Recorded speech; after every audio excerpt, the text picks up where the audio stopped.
List આપશે, આટલું વાળવું પડશે, ફલાણું આમ થઈ છે.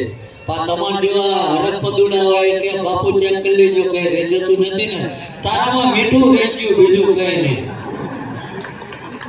અને એક દાખલો બતાવો, હું નથી વળાવતો એટલે કહું છું કે કોઈ વળાવ મનીનો વિરોધ નથી કે તમને એમ કે આ મેલી વિદ્યા ફલાણું ઢેંચું વાત છે, કારણ કે મેં નથી વળાવ્યું એટલે કહીએ કહું. હવનો ધર્મ નોખો છે, મારો નોખો છે. અને મને તો એટલી ખબર પડે, ધર્મ એના દીવાબત્તી કરાય કે જો કદાચ આપણે ગમે ત્યાં વિખરાઈ જાય, જમણા પગને પાટો મારી બધું વખોટી નાખે ને, એ દેવ કહેવાય. સોદાબાજી કરે એ દેવ કહેવાય. આપણી પાસે માંડવા માંગે ને ફલાણું માંગે ને, આખી સૃષ્ટિનું સર્જન કરવા વાળા એ છે, એ આપણી પાસે માંગે. આ તો મારી જીવન ધંધો ના કરવો હોય એ માંગે છે બધું.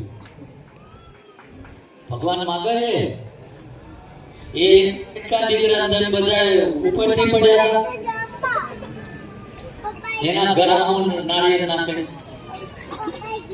પણ મહત્વની વાત એ કરું કે તમે એ પોટલું કે બસકું ગમે એ વાળે મૂક્યું હોય, ચવાણા હોય, મીઠાઈ હોય કે જે XYZ કલરનું કપડું, આવી સાધન સામગ્રી હોય છે ને, કોઈ કે વળાય હોય છે આમાં એડવાન્સ હું કહી છે, ખોટું ના બોલતા હાથ ઊંચો કરો.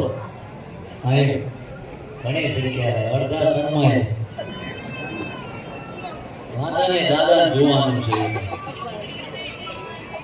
કે કહેવાનો હેતુ એ છે. તો એક સિંગલ દાખલો બતાવો કે એ પોટલું ઘરમાંથી અથવા તમારા ઉપરથી વાળીને 4 રસ્તાએ ગામની ભાગોળે મૂક્યું અને એમાંથી એ ભૂત પલિત જે મેલા જે હોય એ છોડીમાંથી 2 મુઠ્ઠી ચવાણું ખાધું.